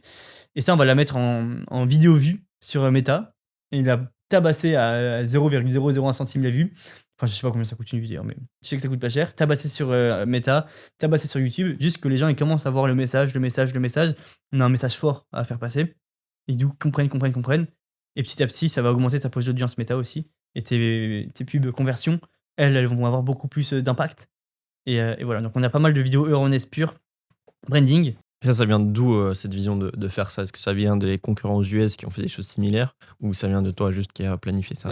Ça vient de mon analyse, pas justement mon concurrent principal, justement il est trop dans ce truc d'offre et en fait j'ai l'impression qu'ils s'en sortent presque plus parce qu'ils sont toujours en train d'essayer de retrouver la prochaine offre qui va marcher. Leur focus ultime c'est changer des trucs CRO, etc. Mais je pense qu'ils n'ont pas chopé le fin fond du but, quoi. Ça. Genre, pour moi ils font du travail de surface, ils font beaucoup plus de chiffre d'affaires que moi. Mais déjà, je pense pas non plus x 10, x 100 sur moi, mais j'en sais rien. Mais en tout cas, ils sont sur un travail de surface, j'ai l'impression, plus qu'un travail de fond. Du coup, voilà. Le but, c'est vraiment faire ce travail de fond, de branding, pour ensuite aller choper le plus de parts du marché européen en premier temps. Et ensuite, le jour où je vais sur le marché US, où j'ai déjà des gros concurrents, en fait, j'ai ma chance, en quelque sorte, parce que on est focus, on a des technologies différentes, on est sur le site, on développe vraiment un truc cool. Mais voilà, le but, c'est de travailler le fond de la marque, le branding, l'image d'autorité et avoir des belles offres, évidemment, parce que l'e-commerce, c'est un game d'offres, mais avoir des offres bien travaillées et bien crédibles, en tout cas. Genre avoir une marque crédible, ne pas être une marque bullshit. Pour moi, actuellement, ma marque, c'est pas une marque crédible, c'est une marque qui fait certes de l'argent, qui fait du gros chiffre, du bon bénéfice, mais qui n'a pas l'image d'une marque. Et moi, ce que je crée, c'est l'image d'une marque. Et justement, tu as parlé d'influx. Je sais que tu as recruté aussi quelqu'un qui gère les micro-influx, je crois que tu avais dit. Ça. C'est quelque chose que tu as déjà mis en place là maintenant ou Ouais, on a lancé pour le BF. Alors, on n'a pas traqué encore les perfs, mais on sait que ça nous a apporté beaucoup. On le voit parce qu'il y a eu beaucoup de clics, beaucoup de trucs, beaucoup d'impressions. Mais c'est un truc qu'on va beaucoup plus se focus sur l'année prochaine. notamment un mec qui va nous automatiser du gifting en masse avec des scripts, etc. pour offrir en masse des cadeaux en fonction de certains filtres. Et les influx, c'est ce qui te fait passer aussi d'un site normal à une marque. Si tu as une bonne relation avec les influenceurs et qu'en fait, ils deviennent vraiment ambassadeurs de ta marque, c'est là où ça va beaucoup plus vite, ça va beaucoup plus loin. Et donc, gros focus l'année prochaine sur les influx.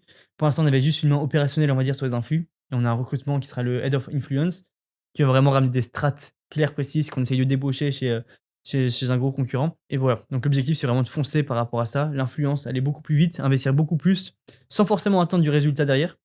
J'ai envie qu'on ait des campagnes rentables, mais surtout pour de l'awareness, encore une fois, augmenter la poche d'audience pour qu'après Meta s'occupe de closer les gens, on va dire.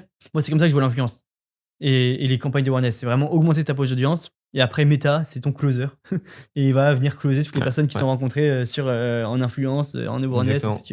C'est pour ça que quand tu regardes Confort, j'ai eu accès à 2-3 chiffres sur leur spend aussi sur Meta et tout, tu vois les campagnes, ok, 500K, les campagnes Meta Ads, tu vois des ROS à 4 avec 1 million d'ad spend daily. Wow. Genre, et en fait, ils ont awareness influence. Voilà, c'est ça, ils ont la boucle des influx et après, juste Meta, c'est là pour closer, comme tu dis. Ouais.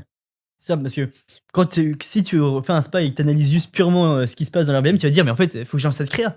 Cette créa, elle est trop banger. Elle me fait. Mais non, en fait, le vrai travail, c'est voir qu'est-ce qu'ils ont mis en place autour de Meta qui permet à Meta d'être nourri. Exactement. Parce qu'en fait, au début, quand tu commences en e-commerce, tu peux avoir besoin juste de Meta. Meta est largement nécessaire pour faire du chiffre en cold. Mais en fait, quand tu commences à passer certains paliers et certains chiffres et devenir de plus en plus gros, Meta, ça suffit plus. Meta, il peut plus suivre. Du coup, tu as besoin de ramener de la masse d'autre part, donc de l'influence, un maximum de masse.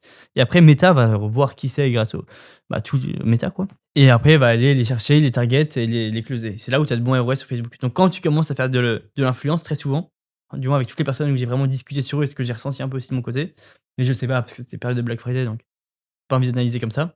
En tout cas, quand tu commences à faire des campagnes d'influence, ton ROS, automatiquement, il suit et tu commences à avoir des beaucoup plus gros ROS. C'est ce que exactement fait Confort. Mais je le vois quand même dans les top ads de Confort, c'est celui où les ads où ils spendent le plus, c'est quand même ultra agressif. Ouais. Les offres, c'est en mode cette offre elle sera plus jamais là. C'est en mode goodbye, tu sais, l'offre goodbye. Toi, quand tu dis par exemple tu vas faire genre max 10%, est-ce que tu prévois de faire des ads qui seront plus agressifs juste pour les close avec Meta ou pas? On aura toujours le côté pirate agressif, évidemment. Parce qu'il faut faire du cash et c'est ce qui rapporte. C'est juste que c'est tourné d'une autre manière. En fait, au lieu d'être. Tu sais que c'est pas vrai, fait que le mec il sait que c'est faux, surtout sur le marché européen, là où les US ils s'en foutent, à la limite, faire ce que tu veux. À la limite, mais encore, je trouve, même les US, quand même, il faut être un minimum crédible.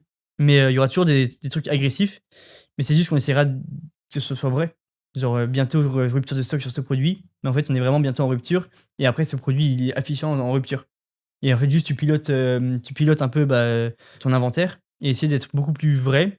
Toujours avoir évidemment un peu de trucs un peu plus louches, en mode fake truc, etc. On aura toujours un peu de piraterie, mais on essaie vraiment de se focaliser sur des vraies offres crédibles qui peuvent être agressives. En mode vraiment, là, il y a cette collection qui va sortir, ce produit qui va sortir. C'est le moment pour acheter. En fait, c'est le moment où il sera le moins cher. Tu vois, genre vraiment grosse lead gen. On fait beaucoup de cash. Et aussi, nous, ce qu'on prévoit faire aussi l'année prochaine, c'est faire presque plus de cash sur les lancements produits que sur vraiment l'acquisition méta. Genre les lancements produits en mode lead gen, c'est trop rentable. Genre tu fais des 50-60% de marge. Et quand tu fais tous ces lancements, est-ce que tu prévois de faire un système d'abonnement ou pas forcément? Ça fait pas Alors, de sens. je commence à réfléchir à l'abonnement. Parce que quand il y a beaucoup de lancements, c'est smart. On voulait lancer l'abonnement, mais à voir est-ce que sur mon produit ça marche vraiment. Mais je pense que oui, en fait, avec un certain persona. Et on va tester les abonnements. On avait déjà parlé, je crois, même dans le dernier podcast. J'ai jamais lancé depuis. Mais on s'est prévu pour 2026 en tout cas. Et on verra ce que ça donne, mais je pense que ça peut être très banger. Ouais. Et au niveau méta, ça ressemble à quoi? C'est quoi ta stratégie méta? Ça ressemble à quoi tes campagnes? C'est très classique. Hein. C'est des CBO très broad sur chacun des produits. Donc chaque produit a sa CBO très très broad. On a quelques campagnes ABO sur du testing de créa encore. Classique. En fait, on se prend vraiment pas la tête. Nous, on fait vraiment à l'essentiel. Mais là, je suis en train de recruter justement un excellent media buyer, full-time, qui lui est plus dans les stratégies un peu pirates, scaler plutôt, truc, vraiment piloter le budget. Là où nous, on est plus en mode On pilote la marque, mais pas le budget vraiment. C'est pas du tout ma partie méta pour être honnête, donc c'est pas là où je suis le meilleur. Mais on est très classique, on va à l'essentiel. On se focus surtout sur les ads plutôt que sur la stratégie. Et voilà. Toi, c'est quoi? Nous, ça a changé pas mal depuis Ouais. Andromeda. Vraiment, ça a changé du tout au tout. Nous, on a toujours été un peu Andromeda, j'ai remarqué en fait. Nous, pas du tout. Ok. Nous, pas du tout. Et on avait énormément de duplications et énormément de variations de l'ads. C'est-à-dire que nous, on avait carrément un système pour qu'une fois qu'on avait une ad, on allait la milquer en 500 exemplaires. Ah ouais. Et pour te dire, on avait 28 000 ads sur le compte. Oh. Pas actives, et puis pas 28 000 ads, parce que quand tu regardes sur la bibliothèque, bah, tu as des ads dupliquées, Ouais. etc. Mais en fait, quand Andromeda est passé sur le compte, on l'a senti, mais on l'a senti direct, parce que c'était complètement hors Andromeda. Et on a changé pas mal de choses, ça va mieux. Ok. Mais il y a toujours des trucs, en fait, je me forme encore beaucoup là-dedans, parce qu'il y a des trucs encore que je... C'est toi le media buyer de ta marque? Ouais. Ok. Enfin, j'ai des assistants qui lancent, etc. Ouais. Mais c'est moi qui pilote et qui prend les décisions. Et ça, tu veux garder ça? Non. ça, je le change dès cette semaine. Et rapidement, Head of Growth, qui va Ok. manager toute la partie landing, email, méta, enfin, tous les canaux. Il a partagé justement la campagne Zombie. Voilà, le media buyer a partagé les campagnes Zombie. En fait, c'est tu prends tous tes losers qui spend. Ok. Donc, losers qui spend mais qui n'ont pas des bons ROS, tu les coupes dans tes campagnes scaling et tu les mets dans une campagne ensemble. Ah, mais ça, on a, nous. Voilà. Ça, on a, c'est banger. Et Et ça respend derrière et Ouais, tu retrouves des winners. Et tu retrouves des winners parce que les losers Ouais. se compitent entre eux. Ouais. Et méta, je ne saurais pas expliquer comment, Ouais. trouve la rentabilité. Moi, mon meilleur buyer actuellement, c'est Exami, il est trop chaud.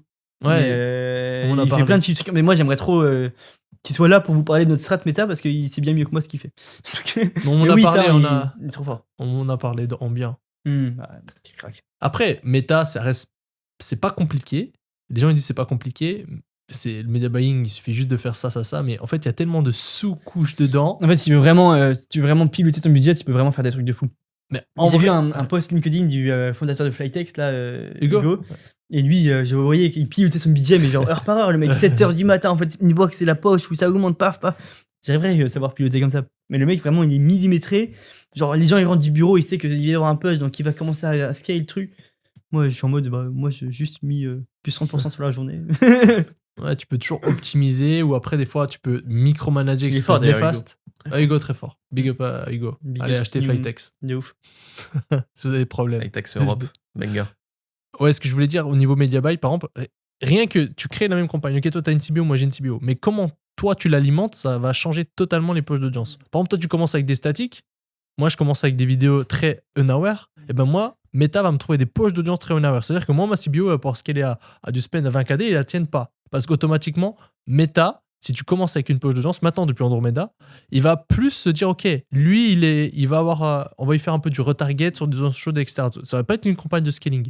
Et ça, on l'a vu avec nos nouveaux produits. On lançait des statiques et en fait, on avait une grosse répétition. C'est-à-dire que Meta retarget en premier tes acheteurs. Et en fait, on voyait vite qu'on avait un plafond de verre, peu d'un moment, les ROS chutent parce qu'on reste sur une poche d'audience pas intéressante. Et après, même en lançant des ads unaware, on n'arrivait pas à rattraper le truc. C'est toutes des subtilités qu'ont changé depuis Andromeda. Donc même l'ordre dans laquelle tu lances, c'est les informations que tu donnes à Andromeda. Parce qu'Andromeda réfléchit différemment. C'est comme si tu donnes une instruction à un robot, et là, en fonction de comment tu dis, il va réagir différemment. Tu vois, avant, tu lui mettais, ok, il avait une ad s'il se pédait dessus. Là, souvent, dans l'ordre que tu mets, il va réagir différemment.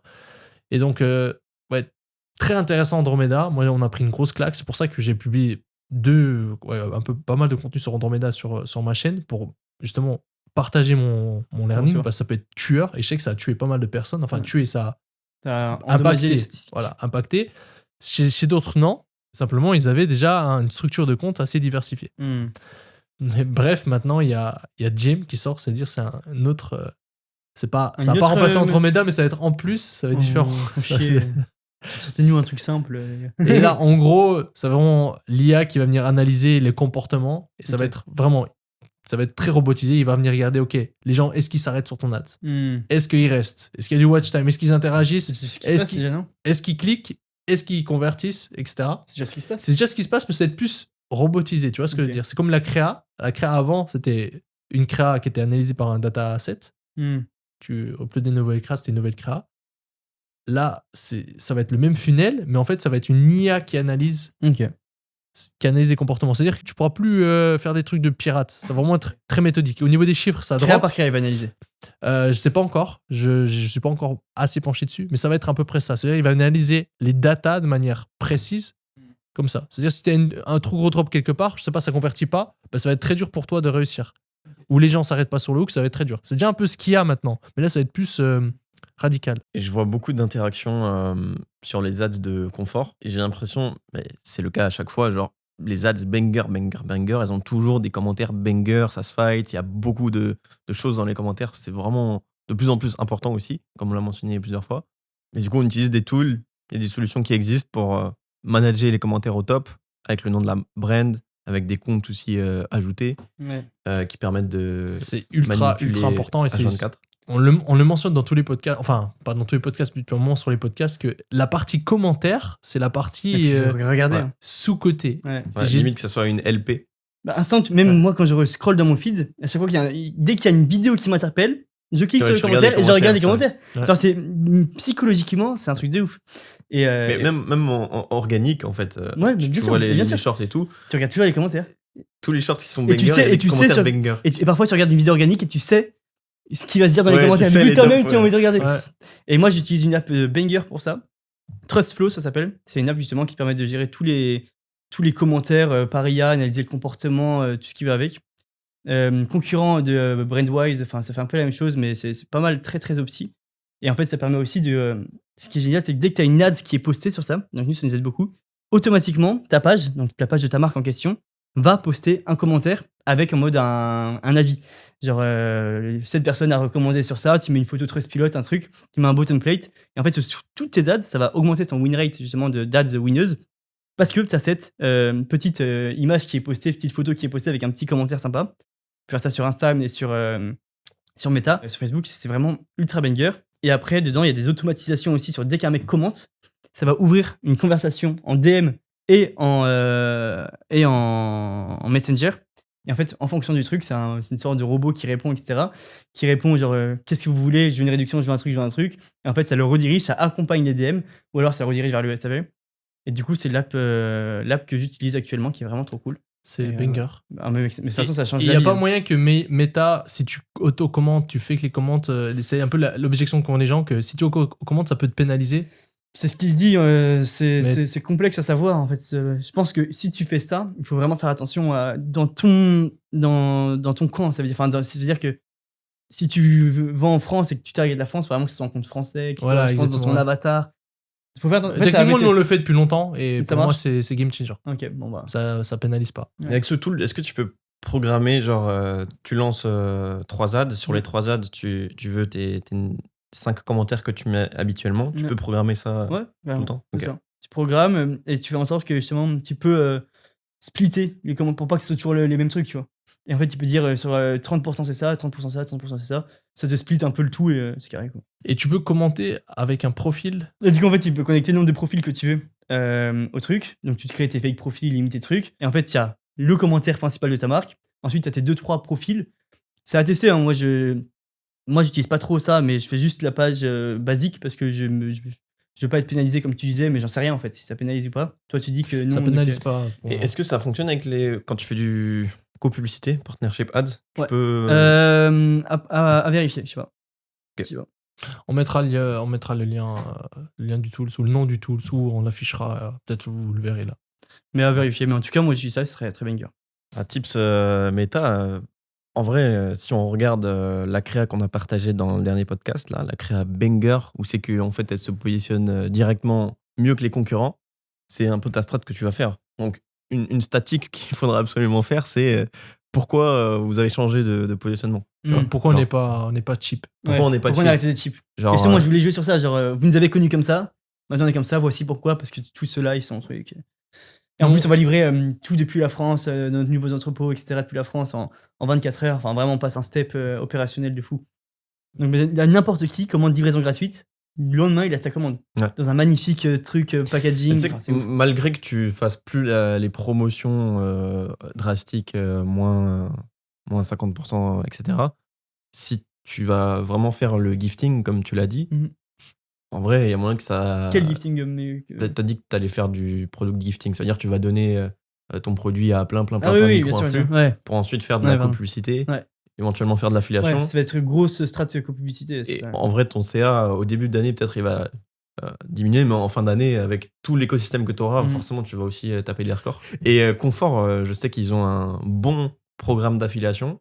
C'est quelque chose que tu as déjà en Plus place. que bon. Ouais. Mais genre, tu sais, ils ont aussi dans le footer, ils ont tout un C'est funnel. bulletproof, Tu dois, bah, tu dois même. bulletproof. J'ai vu, en tout cas sur leur site, pas via leur acquisition TikTok, mais sur leur site et tout, tu dois limite être qualifié et tout, et pour être sûr que tu vas être banger pour eux. Bah, nous, actuellement, on a un truc classique, on va dire, qui est déjà très rentable. Mais justement, là, on a mis un énorme focus justement sur cette strat.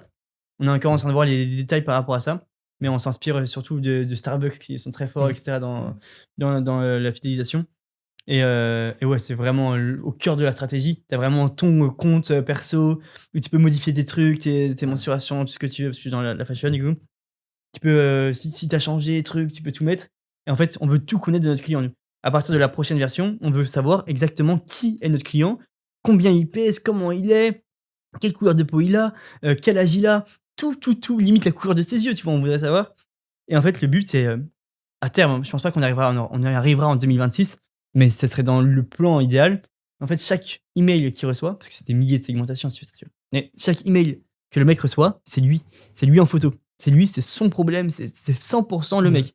Parce qu'en fait, on a réussi à récolter toutes les informations en parallèle avant, même justement avec ça où ça fait des connexions avec Trustflow. En fait, on peut remonter qui est qui, et du coup, en fait, tu arrives à analyser son profil Facebook, et tu peux faire avec de l'IA différentes datas, récupérer des trucs. En fait, il y a plein de trucs qu'on peut analyser comme ça, qui font que tu connais qui est ton client parfaitement, et après, tu arrives, je pense, 2026, 2027, à le cibler parfaitement. Avec de l'email marketing, du WhatsApp marketing avec Canal, du truc, enfin, ça devient ouf, quoi. Ça devient un truc de taré, lui. Ça, c'est banger et c'est dans mes plans. Je sais que ça se fait justement. Sur Meta, tu arrives à analyser pas mal de données et tu arrives à analyser pas mal de données psychologiques aussi. Après, comment tu le targetes vu son profil psychologique. Et avec Trustflow, si tu arrives à accéder et je sais pas comment les datas peuvent remonter et tu arrives à justement screener le profil de la personne si c'est légal. J'ai dit au pif, je sais même pas si c'est sûr. C'est juste que comme ils ont accès aux commentaires, ce truc, je me suis dit peut-être que. Ça peut être banger. Je sais pas si vous avez déjà regardé le documentaire The Great Hike sur Netflix. J'ai jamais vu, regardez-le. Ça va vous retourner le cerveau.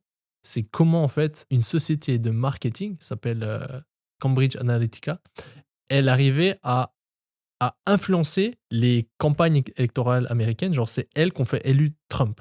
Parce qu'ils ont décidé qu'ils allaient faire. Parce que Trump les a payés et ils ont dit qu'on va vous faire élire président. Et en fait, avec des campagnes sur Meta, d'impression, c'est pour ça que, ils arrivent à influencer la masse. Simplement, eux, en fait, ils ont la data de tous les profils de Meta. Donc, c'est pour ça que ça fait polémique parce qu'ils ont la data des personnes et puis ils vont diffuser des messages selon leur profil psychologique pour qu'ils votent Trump. Et ils ont fait ça. Ils ont fait ça aussi pour le sortie de Brexit des UK. Et en fait, ça prouve à quel point, en fait, si on a de la data sur toi, on peut t'influencer. Pas tout le monde, mais sur la masse, quand tu as du budget, eh ben. C'est le futur du marketing. C'est le futur du marketing. Ça devient un terrain de jeu. Si tu es vraiment aware sur tout ce qui se fait de nouveau et que tu es vraiment dans la proactivité de tout ce qui se fait, en fait, vraiment être le premier à le faire et être dans les premiers, en tout cas, à faire un truc vraiment précis sur le client et vraiment millimétrer l'expérience autour du client, ça devient un autre game. Et c'est là où tu commences à faire des vraies sommes. Ça mixte la co-publicité et Andromeda, en fait. Parce que c'est exactement ça. Mais ça, c'est du high-level e-commerce. C'est ça qu'il faut tendre. Quand tu feras du gifting, est-ce que tu as déjà ta strat un peu de. Est-ce que le packaging que le client reçoit il sera différent? On a un packaging spécial influenceur. Une boîte magnifique avec un super truc un peu Amazon, enfin, trop agréable à ouvrir. Et après, on a un très très beau packaging en papier craft pour les clients qui est pareil super agréable à ouvrir. Et c'est un packaging qui aime beaucoup plus travailler pour les influenceurs, qui est Instagrammable, truc. Et tout ce qui est micro-influx, tu as engagé quelqu'un sur ça. Est-ce que vous allez faire un programme affiliation avec eux ou... On pensait. J'attends justement de voir un peu ce que disent la personne supérieure qu'on va recruter par rapport à ça. Mais le but, ce serait de faire une sorte de programme d'affiliation et utiliser les meilleurs micro-influx en Sparkad. Et du coup, en fait, en plus du ROS, ils prennent genre un 5-10%. Ils prennent de l'argent même sur les ads qu'on envoie, tu vois. Mais avec limite. Ouais, avec limite. Sinon... c'est ce que disait Marine dans son media buying. Vu que eux, ils spendent Si tu te mets à 50 KD sur la créa, ouais, ils ont 70%, 80% non, juste qu'ils s'y retrouvent bien. de copublicité. Il peut pas. Et en fait, qu'ils soient motivés à faire de plus en plus de publicité winneuse. Ouais. On arrive à la fin de cet épisode. La tradition master, c'est de partager une petite value finale, une insight, un truc qu'on a appris, ça peut être une chose vraiment valuable que vous voulez repartager à nos téléspectateurs, comme je les appelle. Putain, c'est salaud de me faire ça à la fin. J'ai déjà donné tout ce que j'avais dans le sac, là, il faut que j'en retrouve une en plus. L'importance de l'organisation. Juste, en fait, à partir du moment où tu t'organises dans ta vie, même sans parler de business plan, truc, juste, ça, tu deviens une machine de guerre. Genre, t'as un Google Agenda, tu sais qu'à cette heure-là, bah, t'es pas pris parce que tu fais ça. À cette heure-là, tu sais que tu dois faire ton shop, ton truc, tu dois créer tes premières ads, etc. À cette heure-là, tu sais que tu dois manger. Et en fait, c'est d'être millimétré, sans être trop hard. Hein. Avoir un emploi du temps, avoir une routine, to-do list, ça veut pas dire que tu dois être dans le rush ultime. Mais juste, t'as tes tâches dans ta journée, tu sais ce que tu dois faire à quel moment, tu sais comment tu dois les faire, t'as tes outils prêts, t'es organisé, t'as un beau Notion, si tu utilises Notion ou ce que tu veux, mais t'es organisé dans ta vie, t'es organisé dans ton business, et t'as une bonne routine de vie. Genre moi, je vois trop sur Twitter en mode il faut s'abuser, café sur café sur café, il faut dormir pas du tout beaucoup, il faut être hustle, tu te lèves directement, tu bouffes ton PC. Non. Prenez le temps, surtout si vous êtes débutant, je pense. Moi, ce qui m'a changé la vie, c'est quand même, genre, ça va paraître con ce que je veux dire, mais le mindset. Genre, avoir un bon état d'esprit. Et même quand t'es débutant, moi, je prenais des douches froides, mais j'ai l'impression que ça m'a changé la vie. Parce qu'en fait, tu te mettais dans un focus truc, tu te mettais dans une énergie. Je sais même pas pour la douche, je sais même pas si ça sert à la douche froide. Moi, tous les matins, je prends un bain froid à 4 degrés dans mon à 4 degrés, t'es chaud. Ouais, c'est pour savoir que tu le fais. Et que exactement, tu sais que tu fais l'action, tu sais que tu la mets en place, et en fait, ça te met dans un mood entrepreneurial qui fait que t'as envie d'y aller. Genre, tu commences la journée. C'est prouvé pourquoi. C'est comme quand tu commences le matin. En fait, c'est ton cerveau, c'est comment tu vas venir. En fait, ton cerveau, il est très élastique le matin, comme quand t'es jeune. Quand on grandit, en fait, notre cerveau, il est très élastique. C'est-à-dire que comment on va venir à réagir, comment est-ce que nos expériences vont venir travailler cette élasticité, c'est travailler cette dopamine. C'est-à-dire, si par exemple, quand tu es des petits, on te met beaucoup de téléphone, bah, tu vas avoir une résistance à la dopamine élevée. Tu vas grandir, tu auras besoin de dopamine, tu vois. Et le matin, en fait, tu te réveilles, tu es frais. C'est-à-dire, si tu commences par la dopamine, tu commences à regarder les réseaux, par exemple, tu vas vite, en fait, moi, c'est dans ce cycle négatif. Influencer le reste de ta journée. C'est-à-dire que tu commences à regarder, par exemple, les réseaux sociaux, tu vas vite te comparer. Et tout le long de la journée, tu vas te comparer et tu vas avoir besoin de la dopamine. Et quand tu fais bain froid ou tu fais des bonnes routines, en fait, tout le long de la journée, tu vas te dire, je me dépasse, par exemple. Ou tu vois, c'était dur, mais je le fais. Et après, il y a plein de vertus biologiques de faire le bain froid, mais c'est surtout ça, en fait. C'est surtout toi, c'est ce que tu fais. Trop bien. Bah voilà. Mais essayez de vous mettre un truc un peu comme ça et affirmation positive, parce que je trouve ça incroyable. Affirmation positive, ça m'a changé la vie. Être dans l'abondance, et c'est toujours sur une fréquence vibratoire, entre guillemets, haute. Vous pouvez vous renseigner sur YouTube. Mais essayer d'abonder plutôt que de rejeter. Vraiment tout le temps être en mode j'attire, ça va marcher. Impossible. Moi, jamais je me dis que c'est impossible que ça marche. Jamais je me dis que ça va pas marcher. Même si ça flop, jamais, genre, mon cerveau, il ne conçoit même pas l'échec. Et c'est ça que vous devez choper, c'est ne même pas concevoir que vous pouvez échouer.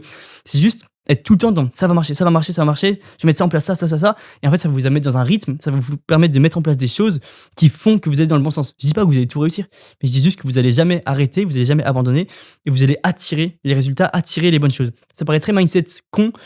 Et en fait, les débutants, ils veulent souvent le petit hack. En fait, il faut enlever Powered by Shopify, pour faire ci. Là, si tu fais cette campagne parfaitement. Non. Soyez un peu plus large. Et si vous voulez réussir dans l'entrepreneuriat, essayez d'abord de changer votre personnalité et votre manière d'agir dans la vie. Et je vous assure qu'en fait, je me rendais pas compte quand j'étais petit, parce que moi aussi, quand j'étais petit dans le business, entre guillemets, je voulais, entre grosses guillemets, hein, on a tous à apprendre de l'autre. Mais je voulais vraiment savoir les petits hacks, alors que le meilleur conseil qu'on m'a donné finalement, avec du recul maintenant, c'est des personnes qui m'ont changé la façon d'être et d'agir dans l'entrepreneuriat, plutôt que de savoir le dernier hack. Donc voilà, c'est ça la vraie value que je peux vous donner, c'est ayez un mindset d'abondance, de folie, essayez de vous mettre des bonnes routines en place, une bonne organisation, et en fait, travaillez sur vous-même autant que vous travaillez sur le business, parce que c'est un tout. Si toi, tu n'as plus d'énergie, si toi, tu n'es pas dans de bonnes énergies, ça va se refléter sur ton business, sur tes équipes, sur tes trucs. Et en fait, tu dois être un athlète de l'entrepreneuriat. Tu fais méditation ? Ouais, prière surtout. Moi, c'est plus des prières que méditation. Tous les matins, je prie. Longtemps ou... Ouais, 15 minutes. Enfin, mais t'es en mode... Bah, prière, quoi. c'est moins méditant. T'as différentes prières. Les musulmans, ils prient pas comme les chrétiens. Moi, c'est en tout cas, prière chrétienne, c'est vraiment je parle à Dieu. Et après, je faisais beaucoup la respiration Wim Hof, que j'ai un peu arrêté. Mais je sais que c'est super. Ouais, dans le bas froid. Ouais, pour s'activer, Banger, c'est dans le banger. bas froid. Et après, moi, j'ai ma coach, une coach mentale qui me suit du coup pour régler un peu tous mes problèmes. D'ailleurs, elle s'appelle Anaïs sur Instagram, si vous allez voir dans mes abonnés, parce qu'il y a aussi mon Instagram affiché. Mais qui ira tout. Mais banger, c'est trop bien et ça m'aide sur pas mal de choses. Et voilà. Mais oui, dans le bain froid, faire. Ouais, dans le bas froid, oui, Wim Hof, c'est banger. Ou avant. Alors, dedans, Ouais. tu ressors de là, tu mets la tête, tu termines en mettant la tête dans le bas froid. Ouais. Tu sors de là, Moi, je mets. T'as quoi comme marque? La tête, T'as tu quoi, mets combien de temps? Paul Spa. Moi, je mets 10 secondes. Paul Spa, ok. Paul Spa. C'est un long ou c'est une. C'est cuve. Ah, ok. Ah, Et moi, c'est un la long. tête, tu mets combien de temps?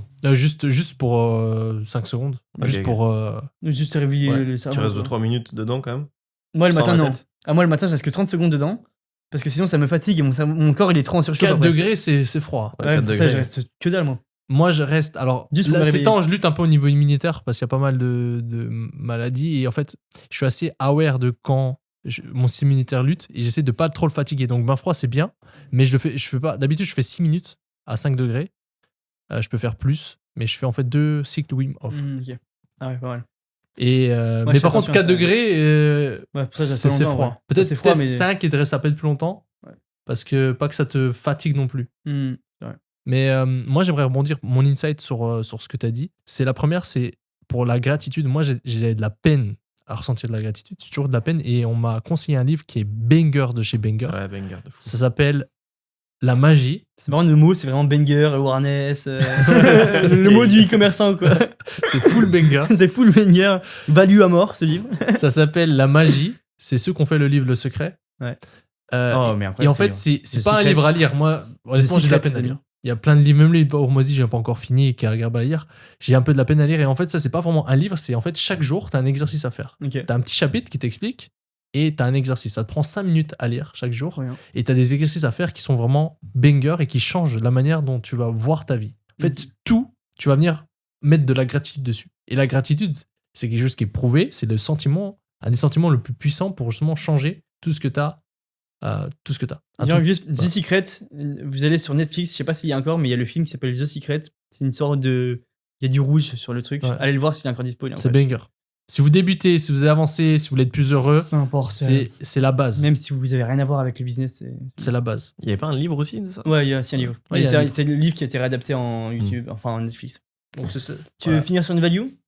Mais t'avais fini? Ah, t'as une deuxième? Moi, c'est ça la value. Allez sur Amazon. On peut mettre le lien aussi ci-dessous, c'est pour les flemmards. Ça s'appelle La magie. Et vous commandez le livre. Ça vous donne 30 jours d'exercice. Vous suivez à la lettre. Et vous allez voir que vous allez me remercier parce que ça va vous changer la vie. Vraiment. Quand on ressent de la gratitude, on ressent de la gratitude pour les autres, on ressent de la gratitude pour ce qu'on a naturellement, on se rend pas compte, mais rien que d'avoir des 5 sens pour expérimenter la vie, c'est une dinguerie. Si là, on te coupe un des sens, pendant 3 jours, t'as pas ce sens, et au bout du 3e jour, tu vas te dire, c'est miraculeux de voir les choses en HD. Ouais, Donc, c'est surtout ça, c'est qu'en fait, surtout même pour les entrepreneurs, en fait, pour n'importe qui, il y a des choses qu'on prend pour acquis et qu'on remarque pas que c'est important. Et quand tu sais que c'est important, bah en fait, automatiquement, tu attires encore plus de choses. Et dans toutes les religions, je crois qu'il y a un message très clair à ce sujet, c'est que à qui ressent de la gratitude aura encore plus. Quand tu fais tes prières, tu dois être sûr que tu vas l'avoir et pas être fermé.